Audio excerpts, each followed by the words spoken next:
I have you loud and clear. Hello. Welcome.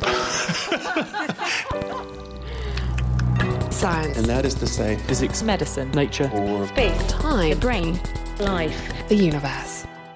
This week, it's the finale of Marine Month. We're diving down to the bottom of the ocean. How do we explore the mysteries of the deep? And can we, and should we, mine its resources? Plus, a shift in our understanding of volcanoes, a new super powerful quantum computer, and why size really does matter when it comes to speed. I'm Greer Jackson. I'm Georgia Mills, and this is The Naked Scientists. The Naked Scientists podcast is powered by ukfast.co.uk.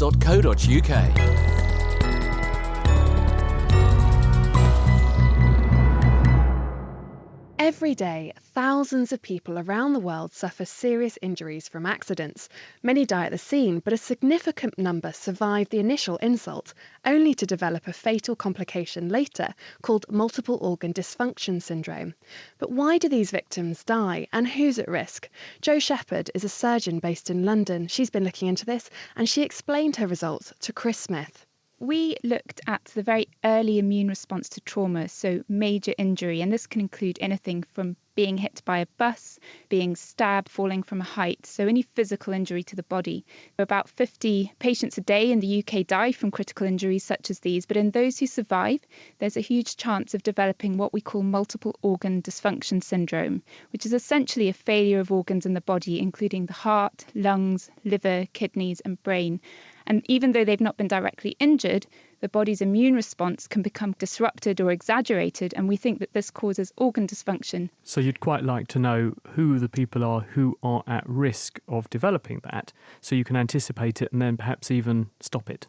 Exactly. So it's a huge imperative in modern medicine that we try and find out why these patients are developing multiple organ dysfunction, and therefore we can try and figure out how we might be able to treat it. And how have you done it? We took blood samples in the resuscitation room from 70 critically injured patients, so the first minutes to hours after injury.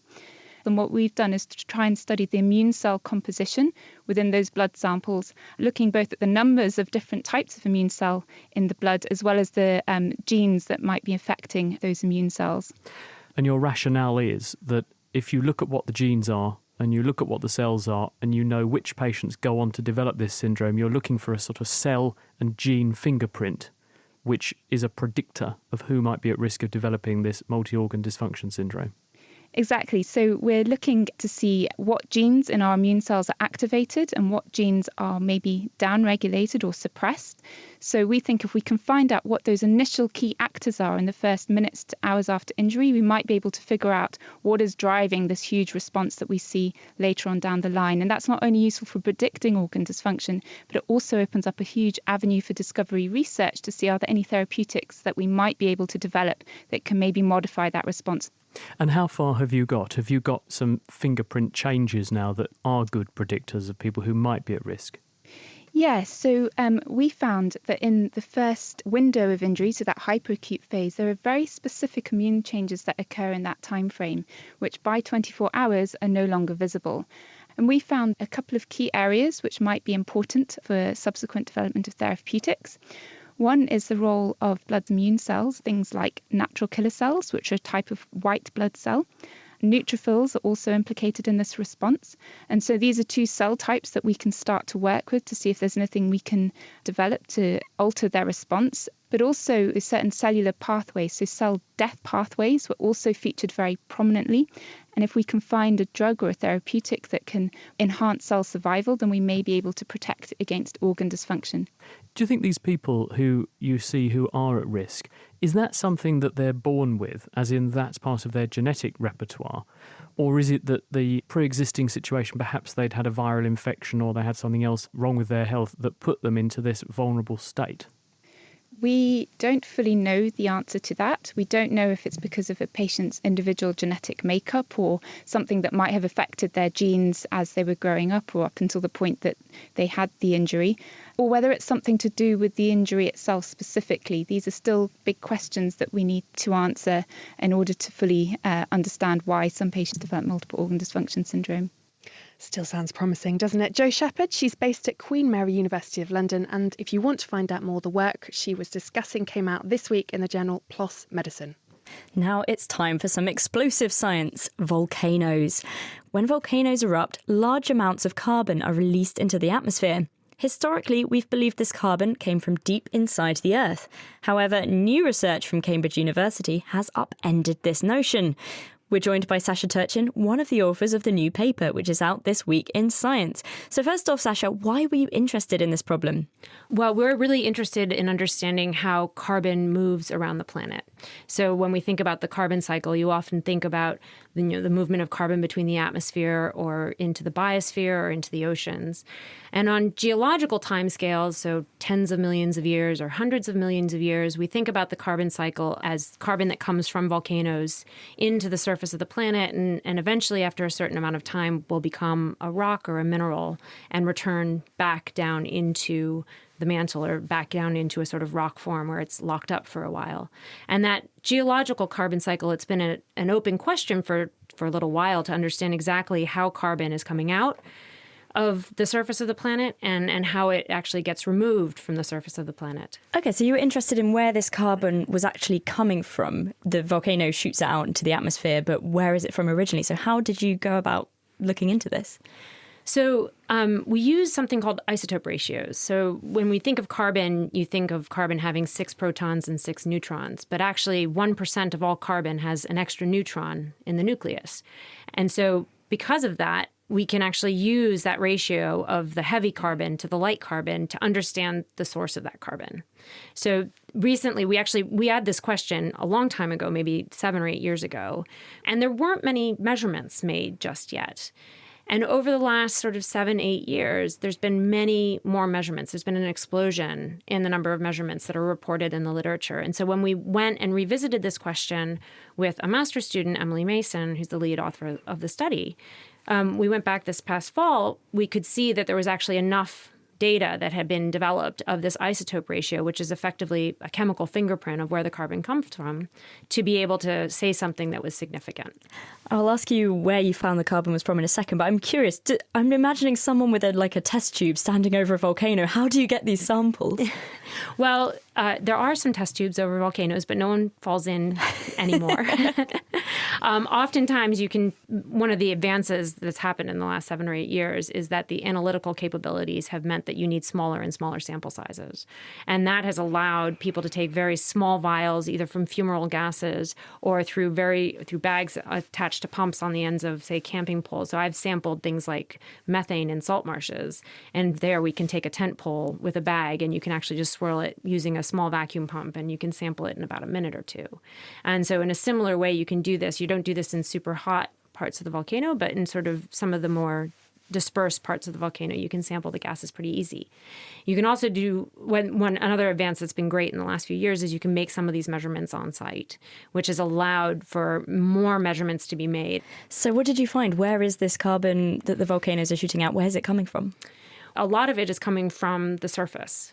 Right. So a lot of it is from other rocks that are very close to the surface and not from as deep in the mantle. It doesn't have that characteristic sample of deep mantle carbon that we were expecting to find. But what was most interesting is actually the volcanoes that are putting out the most CO2. So things like the Italian volcanoes, they're very, very big CO2 emitters. So is Papua New Guinea, for example. Those ones had the most carbon that was coming from the surface. Whereas other volcanoes like the Alaskan Arc, which were not putting out, they were putting out mantle carbon, they're not putting out quite as much CO2. So once you did a weighted average of both the amount of CO2 and its chemical fingerprint, it was very heavily weighted towards the crustal recycling. And why is it important to know this? So that isotope fingerprint is the primary tool that we use to reconstruct the carbon cycle over geological time. And so if I'm interested in 500 million years ago or 1 billion years ago, understanding how much carbon was coming out, how much carbon was going down, how was it going down, was it related to animals or not, I'll use that carbon ratio. So if the ratio in volcanoes can change systematically over time, then that implies that we can't trust those measurements from deep in geologic time for understanding the carbon cycle. Oh, I see. So it's kind of changing what we understand the history of the carbon cycle will have been. Yeah, we'll have to rethink some of our interpretations. So we have interpreted changes that have been measured to be attributed to, say, changes in some process at the surface, but it may be a change in the type of volcanoes that are around. So we have to be rethinking and rewriting some books, I imagine. Thanks very much for joining us. That's Sasha Turchin from Cambridge University. You're listening to The Naked Scientists with me, Greer Jackson, and Georgia Mills. Still to come, the fastest animals in the world and what could be the fastest computer. Ooh, interesting stuff. But first, it's time for Down to Earth, where we take a look at tech intended for space, which has since found a new home down here on the surface. And this week, we're looking at a technology used to soak up CO2. What happens when the science and technology of space comes down to Earth? This is Down to Earth from The Naked Scientists. I'm Dr. Stuart Higgins, and in this episode we're talking about how keeping astronauts alive on the International Space Station has led to new ways of capturing carbon dioxide back on Earth. Every day we each breathe out around a kilogram of carbon dioxide, depending on how active we've been. Back down on Earth, the carbon dioxide we produce forms part of the carbon cycle. It's used by plants in photosynthesis to grow into crops that we eat, and then so on. But when you're orbiting the Earth in a space station, 1 or 2 houseplants aren't going to be enough to keep up with the CO2 you're producing. Without a means of removing carbon dioxide, the concentration in the air will quickly rise to dangerous levels. So one of the key technologies for space exploration is carbon dioxide absorbers. These are chemical sponges that mop up the excess carbon dioxide in the air, allowing astronauts to breathe freely. The European Space Agency, ESA, has been working on a new life support system called the Advanced Closed Loop System for the International Space Station, which will help scrub the air of carbon dioxide as well as generating oxygen and water. It's designed to remove 3 kilograms of carbon dioxide per day, the equivalent of roughly 3 astronauts, and will work alongside existing systems on the space station. It works by passing the carbon dioxide containing air across a bed of absorbent beads. The beads are made up of a resin coated in a solid amine-based chemical. Amine is the name given to a chemical compound with a nitrogen atom that has a spare pair of electrons. And by spare I mean that these particular electrons aren't directly forming chemical bonds with other atoms in the compound. These spare electrons make the amine group reactive. They'll bind with the slightly acidic carbon dioxide flowing over them. Eventually the beads will absorb as much carbon dioxide as they can. At this point the absorber can be shut off from the rest of the spacecraft and steam passed over the beads. This causes the release of carbon dioxide, which can then either be released into space or used in other experiments on board the space station. And the same technology is now being used back on Earth to capture carbon dioxide from the atmosphere. Rather than using it to keep astronauts alive, a Dutch company has developed the same ESA technology to extract carbon dioxide from the atmosphere.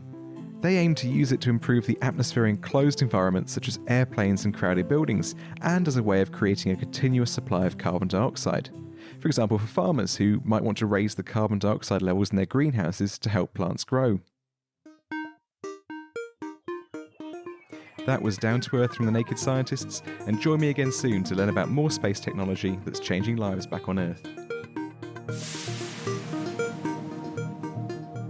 And I can tell you in a couple of weeks when Stuart returns, he'll be talking about the space blanket. I have no idea what this is, Georgia. Any ideas? No idea. It sounds super cosy though, so considering the weather at the moment, I could probably do with one. And speaking of space, in the Hitchhiker's Guide to the Galaxy, the supercomputer Deep Thought was given the challenge of solving the meaning of life, the universe, and everything. The answer was, as fans will know, rather confusingly, 42. But now we may be getting closer to building such a computer ourselves, because scientists from the University of Sussex have come up with a design for what would be the most powerful computer ever built. It's a quantum computer, and people say machines like it will transform the fields of medicine, e-commerce, and who knows, it might even tell us the real answer to life, the universe, and everything. Izzy Clark met with Winfried Hensinger, who's leading the project. The one downside? It's not exactly compact. It's really big. Right now it fills a huge laboratory, and actually as we build a large-scale machine, it will certainly fill a whole building. Maybe it will fill a whole football pitch. Think of it as a masterpiece of engineering, a tremendously difficult engineering. For one day only, a large bunker was placed in the centre of London, which displayed the blueprint to building the most powerful computer on Earth. But this isn't a computer as we know it. Using planes and planes of microchips, scientists can use charged atoms, called ions, to carry out enormous calculations using the laws of quantum physics.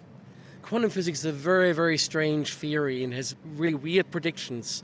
An atom can be at two different places at the same time. So you could be standing here and you could be at home having breakfast all at the same time. And that actually exists in the world of quantum physics. And we chain these quantum effects in order to build a very, very powerful computer, which is nothing like a normal conventional computer.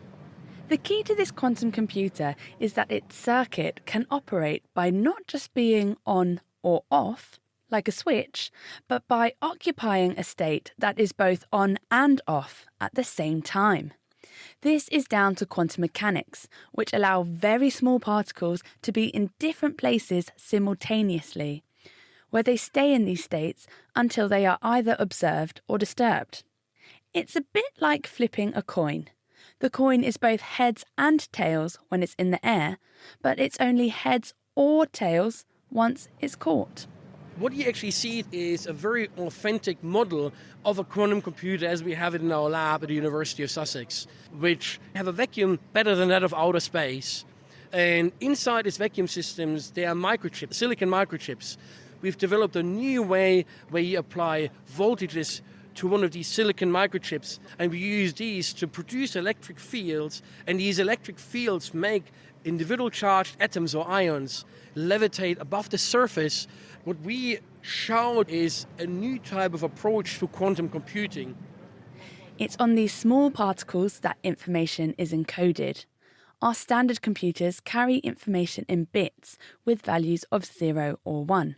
Quantum computers use quantum bits, or qubits, where they can be both 0 and 1. Previously, small-scale quantum computing methods used lasers to help process the calculations carried out by these qubits. However, that provided some issues when upscaling. Imagine you wanted to build a large-scale quantum computer, which would require millions or billions of qubits. Imagine you'd need to align millions or billions of laser beams with the accuracy of 1/100th of the width of a human hair.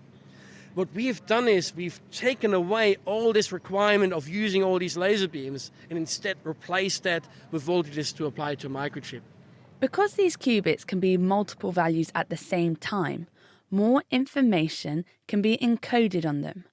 We're talking about calculations that even the fastest supercomputer would need millions of years to calculate. For such a powerful computer, you're going to need a pretty big circuit board, known as a module.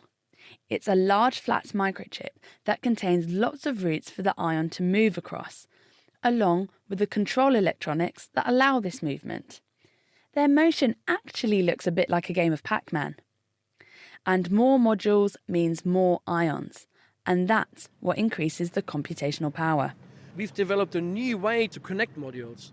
Traditionally, people thought you'd have to use an optical fiber, so we came up with a new approach to do this.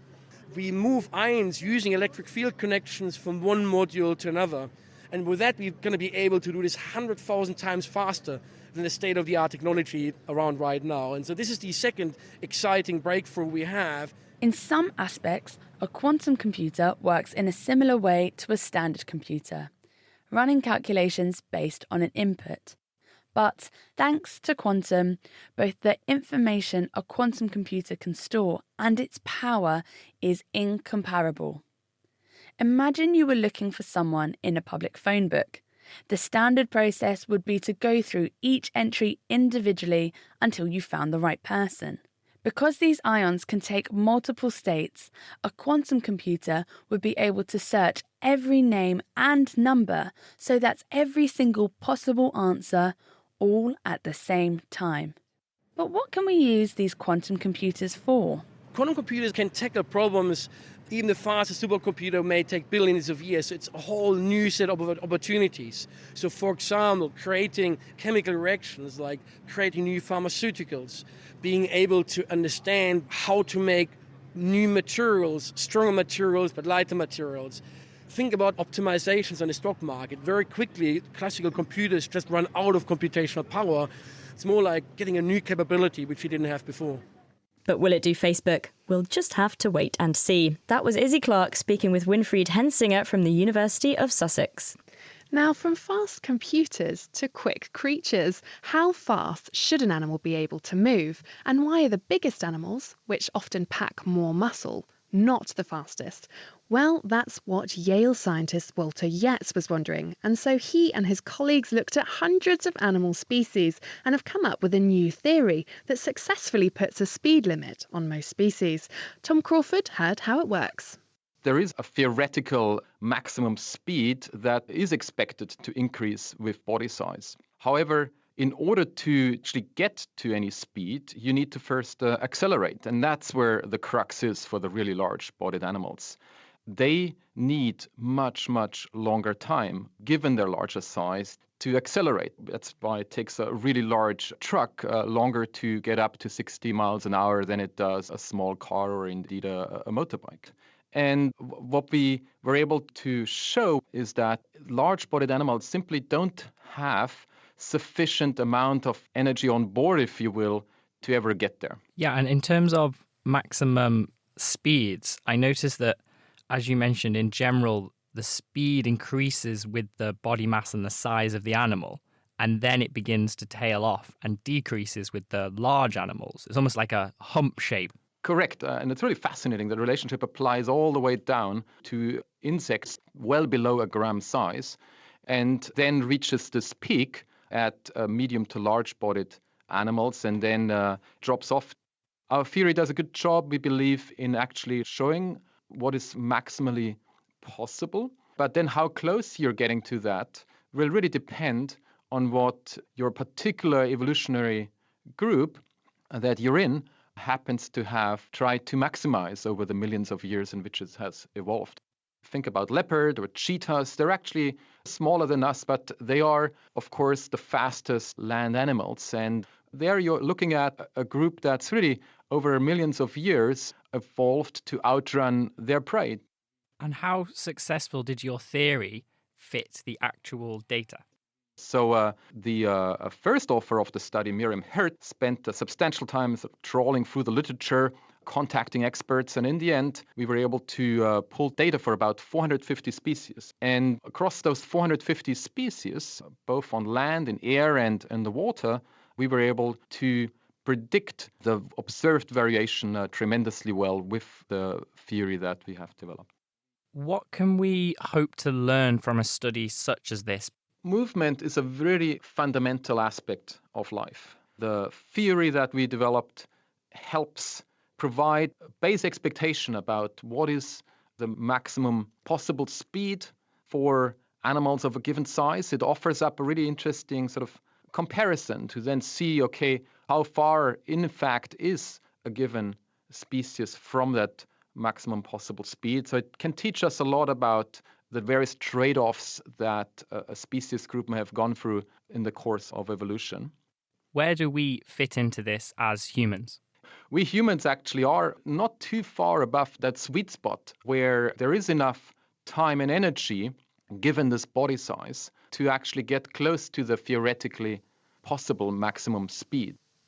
Which, in the case of Usain Bolt, is a staggering 30 miles per hour. Walter Yetz was speaking with Tom Crawford about the paper he's just published in Nature, Ecology and Evolution.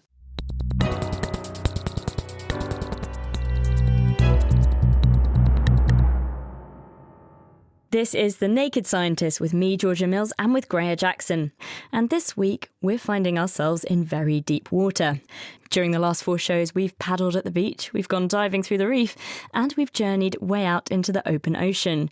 But now it's time to go to the bottom. And who better to take us than someone who's actually been? Wally Fulweiler is an associate professor at Boston University. We get into the submarine named Alvin. The pilot seals the lid and we're lifted up and into the air and off the stern of the boat into the water. We stare out the window and see the sky, then water, sky, then water as we bob up and down. The descent begins. First, we move through sunlit blue waters, seeing organisms swimming and dancing in the water. Salps swirl around the windows, gelatinous, water column dwelling creatures, translucent save for their dark orange stomachs and blue rib-like structures. Little see-through pink shrimp and small jellyfish with hints of auburn slide across our view. Before we know it, the light is almost gone, and the water is this amazing dark blue, green, gray, and then darkness. The light is gone around 200 meters. For a brief moment, it's pitch black. And then we see them. We see the light, all the flashing lights. Tiny sparks that are barely discernible, and then big, bold, dramatic blazes. For just moments, we see the ghostly outlines of their bodies. We are descending too fast to know what they are, but likely they're scores of bioluminescent fish, jellyfish, squid, and sea worms. We are falling through an ocean of stars. Scared? Not at all. I'm in awe and I'm in love. The joy of seeing this is immense. It's more beautiful and more peaceful than I imagined. It's like home. And then we're on the bottom. A gentle landing on soft mud with lights turned on for illumination. There are legions of red crabs with arms raised ready to defend themselves against our weird metallic ship, and scores of eels skidding slowly along next to them. In our fleeting hours on the bottom, we observe streams of methane bubbles, thick white microbial mats, and moon-like carbonite rocks with bacteria mats growing on them that look like thick coats of brown hair. We squeal with delight at large anemones the color of intestines and a black urchin the size of a dinner plate. Alvin's arm and hook-like hand, controlled by our pilot, deftly collects samples. Silvery fish with large bright eyes inspect our work before, all too quickly, it's time to go back to the surface again.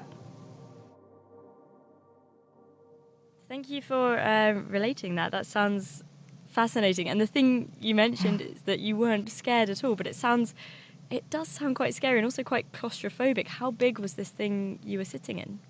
Okay, so it's super tiny, and it only fits 3 adults.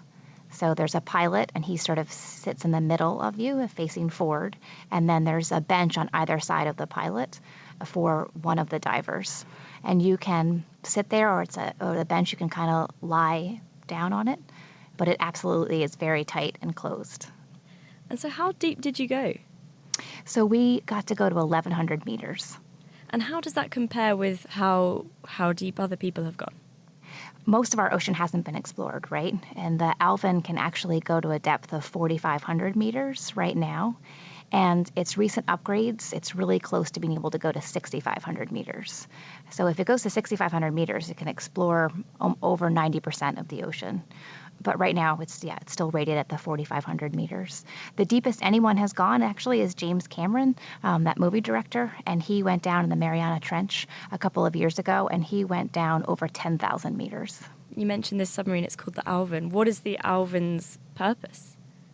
The Alvin has been around since the 1960s, and its purpose is to explore the ocean. So you've often heard we know more about the moon than we do about the ocean, and the bottom of the ocean, and that's true. It provides a really valuable opportunity for scientists to go and really experience firsthand and see firsthand what the ocean floor looks like. And we have other types of vehicles that are unmanned, and they can also go deep, and they can be down there for longer periods of time, which certainly provide other benefits, but I think there's really nothing like actually being able to see it with your own eyes. I'm thinking now of when you sort of fly on an aeroplane, it sometimes does funny things to your head, the pressure. Do you get anything like that, but in reverse when you're sort of going down that deep? Yeah, so that's a really great analogy, and that's a great analogy to give because it's basically the same idea as an airplane, just a different direction. And sometimes I think people get kind of woozy, and you can certainly, just because of some, ear pressure, if there's any change there. I did not notice any of that. I think the larger issue that people have is that when you come up to the surface, there's a few moments where you're kind of bobbing around at the surface, waiting for the boat tender to come get you, to pull you back on the ship. And she's not the most elegant ship at the surface of the water, so there's a lot of bobbing, and I think people get seasick. Oh no! Yeah, but in a cramped 3-man. Yes, yes, you become very close with your pilot and fellow diver. That was Wooly Fulwiler on her fantastic deep sea adventure. Greya, would you go down that far? It does sound very beautiful, doesn't it, with all those bioluminescent fish and creatures of the deep. And, your analogy of the airplane, I have jumped out of a plane, so why should I fear going down in the deep? What about you?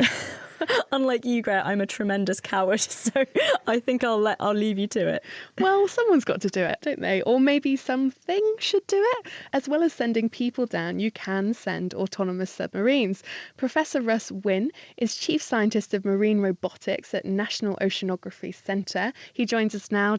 Wally seems happy enough to go down. I would go down. So why would you think of sending a robot down instead of a willing volunteer?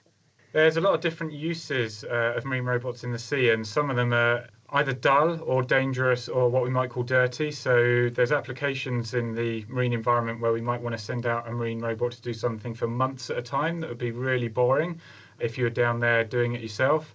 There might be areas that we want to access, such as under ice in polar regions where we just physically can't get to at the moment with manned vehicles.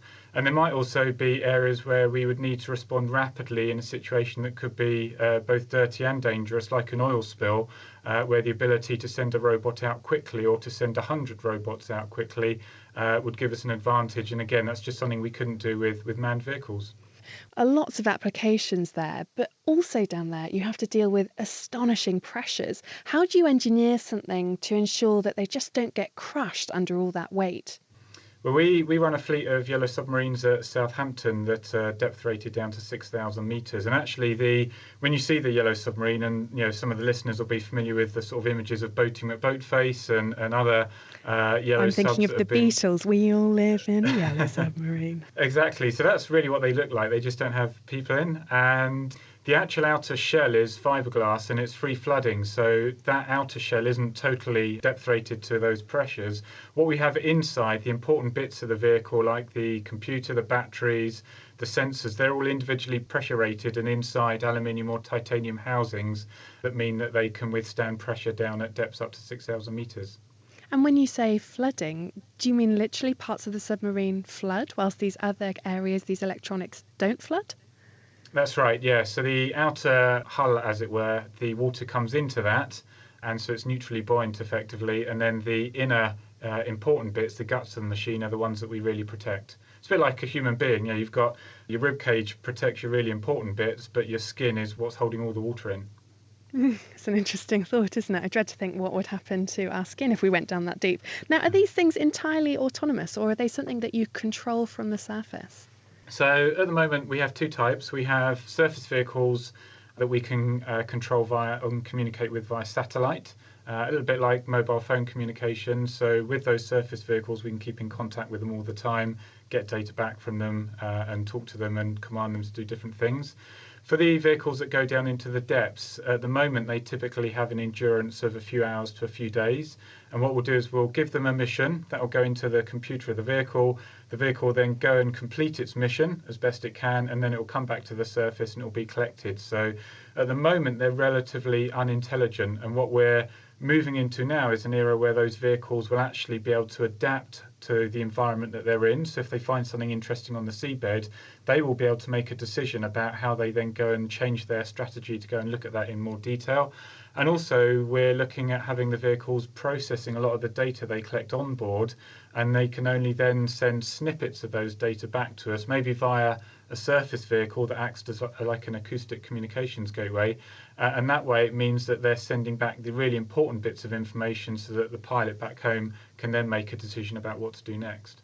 So can you give me a couple of examples, perhaps your favourite missions that are currently going on? Yeah, so BOTI's the yellow sub that many of the public will have heard of, and it's just come back from a great mission down in the Southern Ocean near Antarctica, where it's flying around in a current where cold water is being transported from the poles into the rest of the ocean. We're trying to understand how variations in that current might reflect a wider signal of global warming and environmental change. So by actually being able to fly BOTI within that current for periods of up to 3 days at water depths of several thousand meters, the scientists that were leading that project got new insights into that current and how it might be varying over time. And there's no other way they could have collected those data. We've also just come back from a mission in the North Sea where, again, a Boaty-type submarine was looking at how we can use that technology to monitor our ability to store carbon dioxide in subsea storage reservoirs in areas like the North Sea and lock up that carbon dioxide and therefore hopefully mitigate the increased carbon dioxide levels that we're seeing in the atmosphere. And obviously what you want to try and do is make sure that that CO2 doesn't then start leaking into the ocean and then back up into the atmosphere. So we can use these yellow submarines to go out for weeks and months at a time doing very routine survey of the seabed and making sure that carbon dioxide is locked up under the seabed where it should be.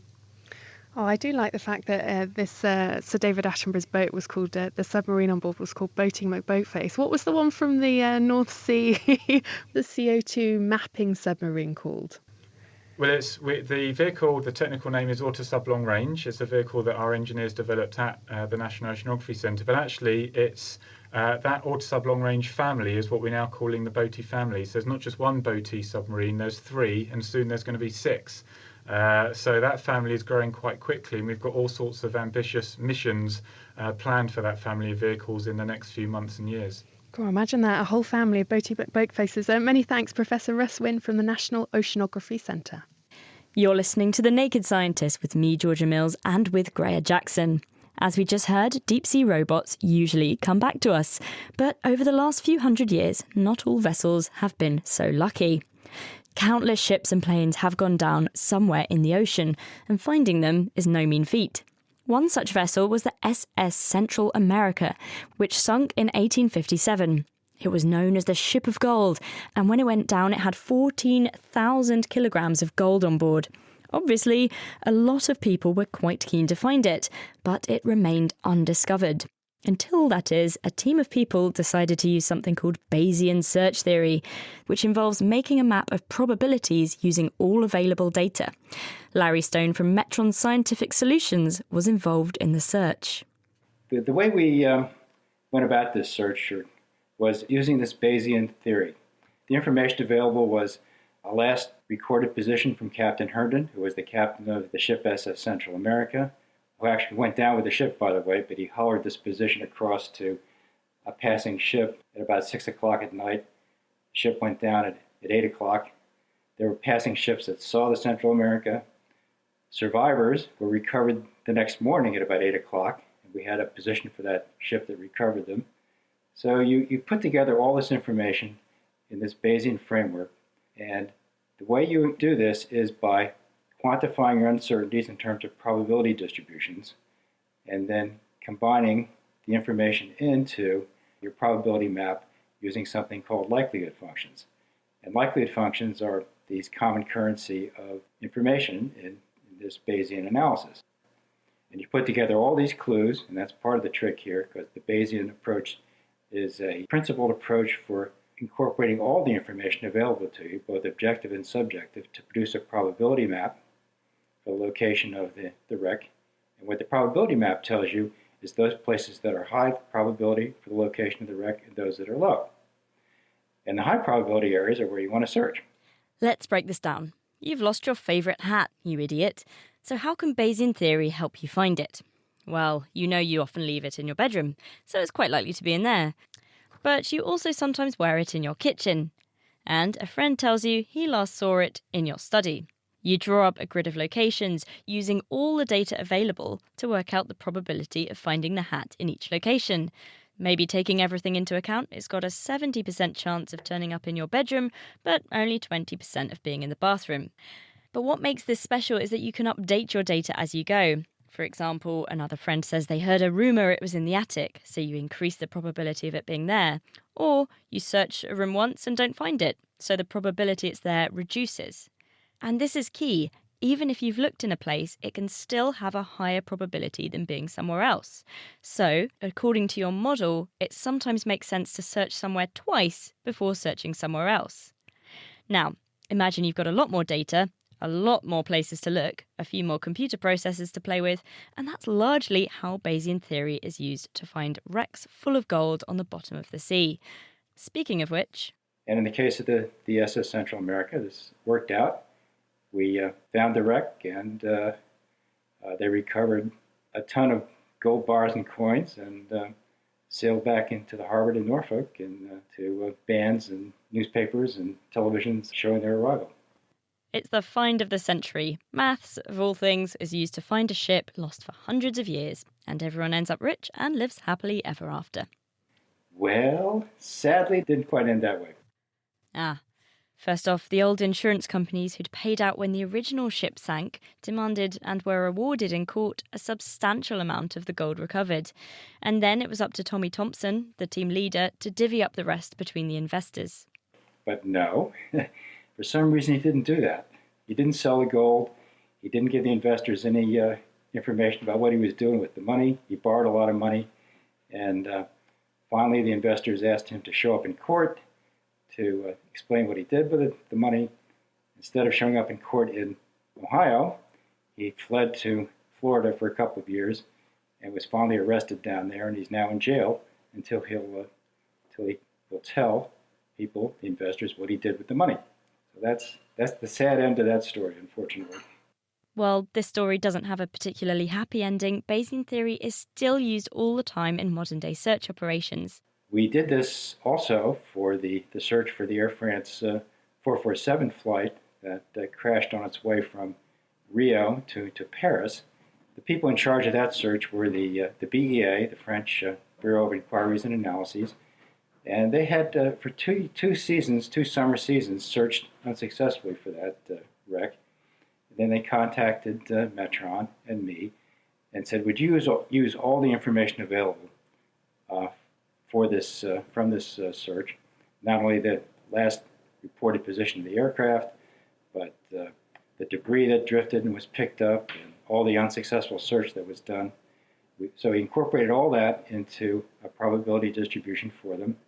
And the next summer, the beginning of the early spring season, they began search by looking in the high probability region of that probability map that we delivered to them, and they found the wreck within 1 week of search.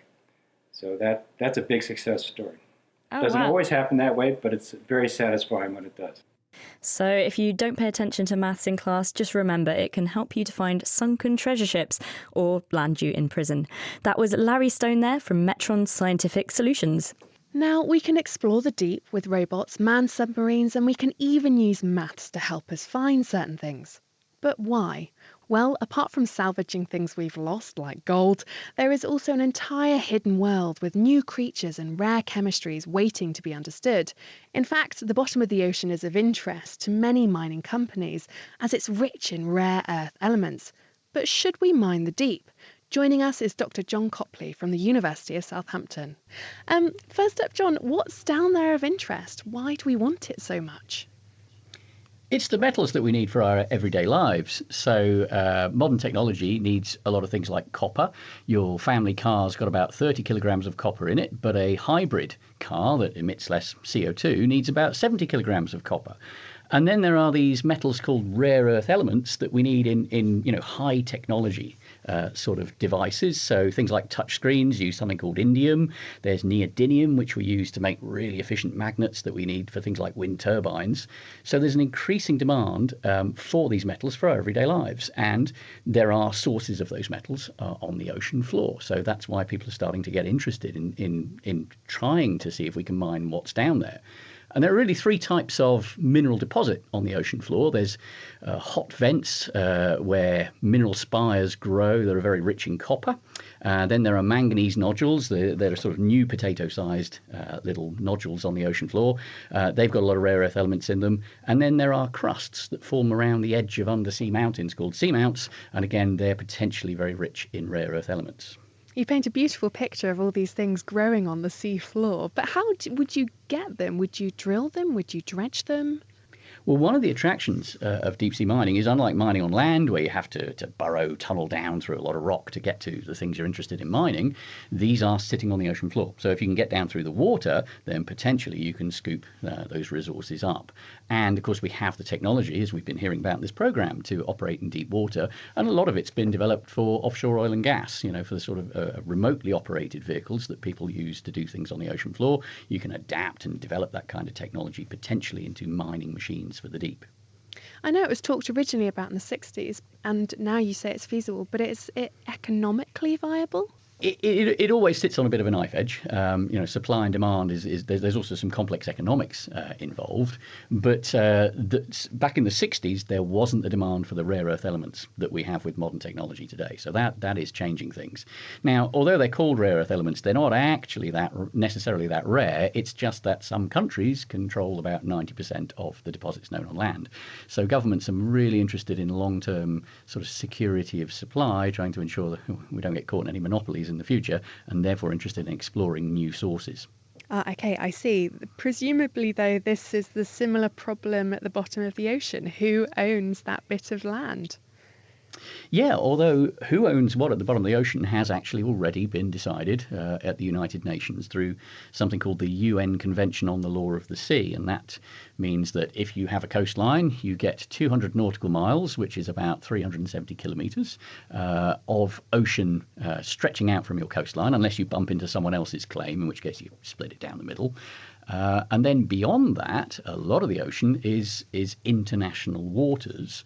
And the United Nations has created an organisation called the International Seabed Authority to administer deep sea mining in international waters. Presumably, though, with all human activities, particularly mining, there's got to be some sort of ecological impact. Absolutely. And the real challenge in the deep ocean is we don't understand very much about the patterns of life down there, how things are going to respond to deep sea mining. And each of those types of mineral resource that I described has got different kinds of marine life associated with it, and they're going to respond in different ways. And indeed, they're different species in different regions of the oceans. So we have to do an awful lot more exploration and investigation before we can really confidently predict what the impacts of deep sea mining are going to be. So there's a real challenge for us there. I mean, in 2011, I surveyed a set of deep sea vents in the southwest Indian Ocean, in a region where China had already been granted a license in international waters by the United Nations to explore for mineral resources, but we had no idea what was living at the deep sea vents in that region. We found so far at least 6 new animal species, most of which are not yet known anywhere else in the world other than the site where we were studying. So it's that kind of thing. It's exploitation potentially racing ahead of the exploration we need to understand what the impacts are going to be. Just to play devil's advocate here, as the old proverb goes, what we don't know can't harm us. So does it really matter if we're causing these creatures to go extinct? Well, in the southwest Indian Ocean, one of the species that we found living at the hot vents there is a wonderful animal called the scaly-foot snail, and it has metal plates on its fleshy foot, unlike any other snail that we know of so far in nature. And the structure of its shell is very good at resisting mechanical damage, and material scientists are learning from that to design, better body armor, better crash helmets, better pipeline protection, scratch-resistant paint. So, if we lose biodiversity, we lose the opportunity to learn from the ingenuity of nature. But more fundamentally than that, if you look at the history of our species, we've often rushed to exploit a resource just because we can, and only later realized the impacts we're having and said, oh, hang on a minute, maybe that wasn't such a good idea.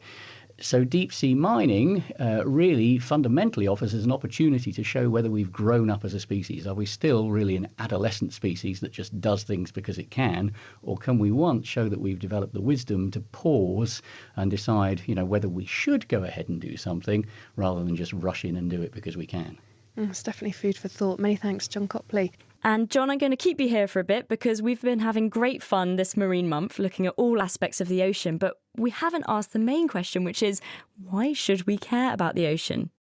Our everyday lives are connected to the oceans in so many different ways. If you're listening to this podcast elsewhere in the world, it's actually coming to you across a cable, across the deep ocean. So, all of the internet, all of our intercontinental phone traffic uses the deep ocean. And, we use a lot of ocean resources. We can learn from the ingenuity of nature in the seas. And, of course, our everyday lives are having increasing impacts on the deep ocean as well. And so how is our ocean doing? Like, how much should we be concerned about it? Certainly the pressures from our activities on the oceans are increasing, from pollution, from the waste that we generate and our increasing use of resources. But, there are also what I like to think of as islands of hope out there. There are examples of where our personal choices and our everyday lives have made a difference for the better. So in the UK, we've had the ban on plastic bags in shops, and that's substantially reduced the amount of litter on our beaches. And this week in the UK, we've also heard there's going to be a ban on microplastics in cosmetics and some sort of personal care products. And so I think that as we become aware of how our lives are connected to the oceans and how a healthy ocean benefits us, then together we can choose the future we want for our blue planet. And what are the biggest challenges ahead for the ocean? What is the future? And what can people listening who love the ocean, what can they do at home to try and help? I think we're all becoming aware of the amount of plastic waste that we tend to generate if we don't pay attention to it in our everyday lives, and an awful lot of that plastic ends up washed into rivers and so on, and eventually in the oceans, and billions of tons of it. And in fact, probably the lion's share of it actually generated within the past decade or so. Now, people are starting to really wake up to this, and we're seeing some differences. We're seeing pressure on manufacturers, and that's something that each of us can think about, and that collectively will make a difference to the oceans for the future. Thank you very much, John Copley, and thanks to all our other guests this week. That's Russ Wynn, Wally Fulweiler and Larry Stone. And now it's time to round off the show with our final critter of the week. Tom Crawford is here to reveal this week's villainous candidate. Name, anglerfish. Phylum, Chordata. Location, everywhere from the shallows to the deep sea. Special abilities, sexual symbiosis and the master of luring unsuspecting fish to their death. Joe Lavery, marine biologist for Sea Life Europe. There are more than 200 species of anglerfish identified. They're found across the world, and whilst some are the size of a thumbnail, others can be the size of a small dog. And their names read like a list of supervillains. I give you the Humpback, the Horned Lantern, the Toothed Sea Devil, and the Prickler. But where does the name anglerfish come from? They get their name from a sort of fishing rod on their head. It's actually a modified dorsal spine, which we call an elysium, and it's an essential part of how the anglerfish hunts. Each elysium has an apparatus at the end, and these vary between the species. So whilst some have a lure that resembles a shrimp, others have a photophore that produces a glimmer of light in the dark sea. The form of each elysium is perfectly adapted for the prey that's being hunted. So the elysium literally acts like a carrot on a stick, from tricking other fish into thinking it's prey, to lighting up the dark and attracting smaller fish like moths to a flame. So what happens at mealtime? They can go for days on end without eating, waiting for the perfect moment to strike, and when the time does come, they're able to eat a fish which is twice their own size. Move over, snakes, there's a new Swallowing Animals Whole star in town. But of all the fascinating traits of an anglerfish, one species takes it to the next level. The deep-sea anglerfish lives more than a mile underwater on the desolate ocean floor, and here in the deep sea it's rare for two anglerfish to meet. So if a male and a female do cross paths, they make sure not to waste the opportunity. When a male angler comes across a female, he bites into her. Now, lots of fish, and indeed sharks, do this, but the anglerfish then excretes an enzyme, and in just a few hours, this enzyme causes the mouth of the male to fuse to the body of the female. A few days later, the digestive tract of the male becomes embedded into the body of the female, and as the male is so much smaller than the female, this means that from now on she will carry him around with her until she's ready to fertilise her eggs. In other words, the male really is only good for one thing.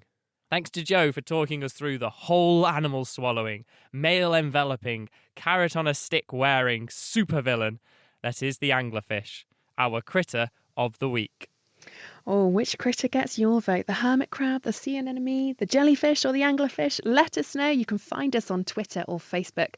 Next time, though, we'll be back to Question of the Week as normal. And that is all we've got time for this week. Next time, we'll be exploring how scientists are aiming to use nature to help clean up nuclear waste and keep us safe.